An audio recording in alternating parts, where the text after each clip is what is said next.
Ratio method जो है वो एसआरएस वार से अच्छा होता है। सिंपली हम एसआरएस वार की बात कर रहे हैं।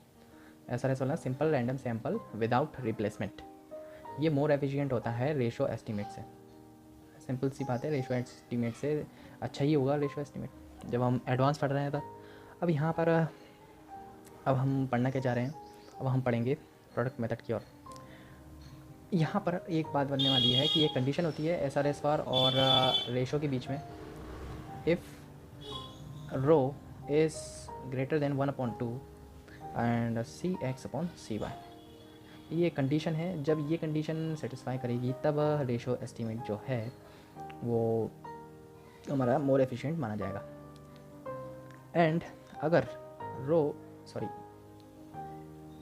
rho is less than -1/2 cx upon cy, then we cannot use the ratio method of estimation to improve the sample mean as an estimator of। तो तब हम अगर ये इस कंडीशन में हम रेशो मेथड ऑफ एस्टिमेशन को यूज़ नहीं कर सकते हैं, तब इस कंडीशन में हम जो है एक नए एस्टिमेटर जिसको हम प्रोडक्ट एस्टिमेटर कहते हैं उसका हम यूज़ करते हैं। तो आप समझ में आया होगा आपको कि चल क्या रहा है। हमें प्रोडक्ट एस्टिमेशन हमें क्यों ज़रूरत पड़ गई। प्रोडक्ट एस्टिमेशन इसलिए ज़रूरत पड़ गई कि सबसे पहले तो एस आर एस वार और रेशो में हमने एस्टिमेटर में अंतर बताया, ये अधिक ज़्यादा एफिशिएंट है। लेकिन कब एफिशिएंट है, जब हम ये वाली कंडीशन को सेटिस्फाइड करते हैं। अगर ये वाली सेटिस्फाइड नहीं करते हैं, अगर ये वाली कंडीशन आती है, तब हमारा रेशो एस्टिमेशन जो है हम सैम्पल मीन के लिए use as an population mean के लिए एस्टिमेटर के लिए यूज़ नहीं कर सकते।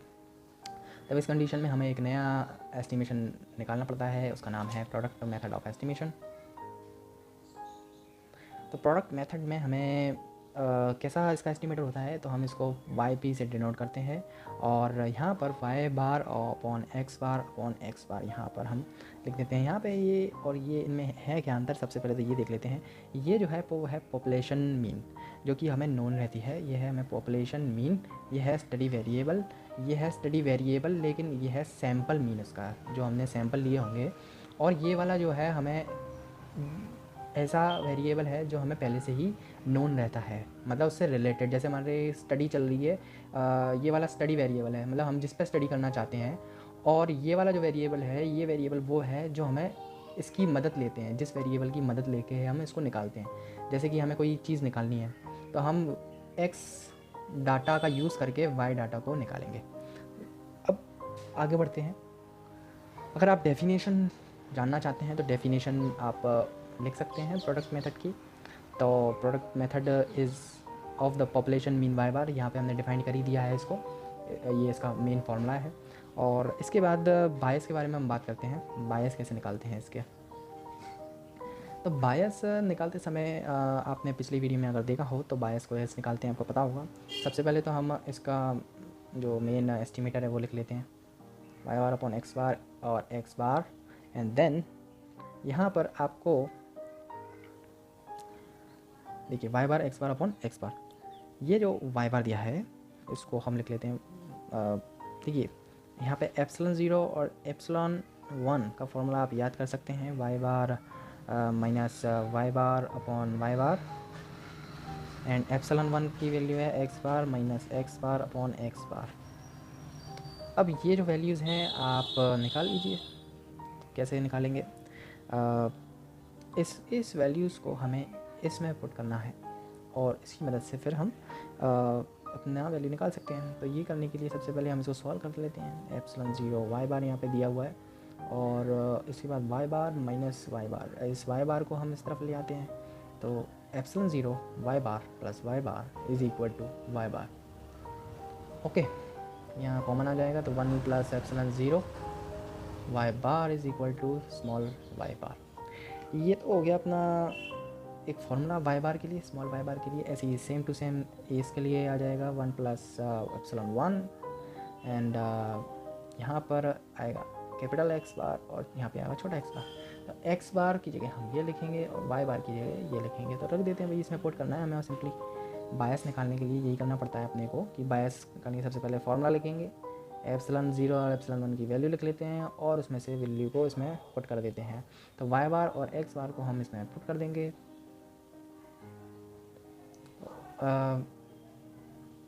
ये जो वैल्यूज़ हैं इसमें हम पुट करते हैं। वाई बार की जगह लिखेंगे 1 प्लस एप्सिलॉन 0 कैपिटल वाई बार, और ऐसे ही एक्स बार की जगह लिखेंगे 1 plus epsilon 1 x bar, upon में लिखेंगे कैपिटल एक्स बार, देन कट हो जाएगा यहाँ से एक्स बार, और यहाँ पे जो बचेगा 1 plus epsilon 0 1 plus epsilon 1 upon X bar. तो ये जो है अपना आ चुका है। बायस तो नहीं आया, लेकिन अभी ये बायस हम निकालेंगे। बायस निकालने के लिए इसका बायस लेंगे, एक्सपेक्टेशन करेंगे बोथ साइड। एक्सपेक्टेशन कैसे करेंगे, यहाँ पर आपको इसको सॉल्व करने के लिए आप जैसे देख सकते हैं कि यहाँ अगर हम बायस करते हैं दोनों साइड, तो यहाँ शायद मेरे हिसाब से कुछ गलती हो रही है। हाँ, यहाँ एक्चुअली यहाँ ये गलती हो गई है, ये तो कट ही हो चुका था, यहाँ पे वाई बार आएगा। ओके, अब यहाँ पे बायस निकालेंगे। बायस निकालने के लिए क्या करना है आपको, पहले तो इसको सॉल्व कर सकते हैं हम। 1 प्लस एप्सिलॉन 0 को अगर मल्टीप्लाई कर दिया जाए तो वो हम लिख देते हैं। तो वाई पी बार, इसको सिंप्लीफिकेशन करना ज़रूरी है, जिससे question 1 plus epsilon 0 plus epsilon 1 epsilon 0 epsilon 1 and Y bar. तो ये यहाँ तक आ गया। अब बायस निकालेंगे। बायस निकालने के लिए क्या करेंगे, बायस निकालने के लिए यहाँ पर हम बोथ साइड बायस निकालेंगे, और बायस ऐसे ही नहीं निकलेगा तो हम मान लीजिए वाई के अंदर मल्टीप्लाई करा देते हैं। ठीक है, तो क्या क्या आपको मिलेगा, सबसे पहले तो देखिए अंदर Y bar plus epsilon Y bar plus epsilon 1 Y bar plus epsilon 0 epsilon 1 Y bar, ये अंदर मैंने मल्टीप्लाई कर दिया। और यहाँ पर अगर हम देखें तो ये जो टर्म्स हैं वो बहुत नेग्लिजिबल हैं, इस वजह से हम इनको क्या करते हैं, बिल्कुल नेग्लिजिबल ही मान लेते हैं। तो हम इनको 0 मान लेते हैं, और बचेगा जो वो मेन बचेगा अपना एप्सिलॉन 0 एप्सिलॉन 1 एंड देन, और चूँकि ये अपना यहाँ पर अपना वाई बार था यहाँ पे, तो वाई बार के लिए सबसे पहले तो यहाँ पे covariance of Y bar X bar upon में कैपिटल एक्स बार, तो ये अपना लास्ट यहाँ तक आ जाएगा बायस के बाद। अब ये जो है अपना क्या करना है अपने को, covariance of F X Y, जैसे कि यहाँ पे